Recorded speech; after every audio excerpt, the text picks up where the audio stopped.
কি রে বাপ, বাসা যেতেছ? আর দূর মিয়া, আপনি আমার বাপ হইতে যাবেন কোন দুঃখে? আমার বাপকে রিক্সাওয়ালা নাকি যে রিক্সা চালাইবো?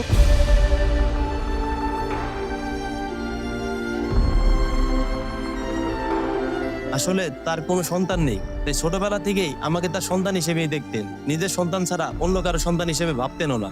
কি বলিস? হ্যাঁ, এইটাই সত্যি।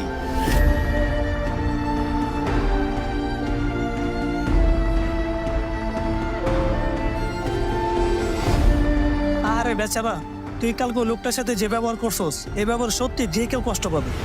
আব্বা, তোমার কি খুব বেশি খারাপ লাগছে?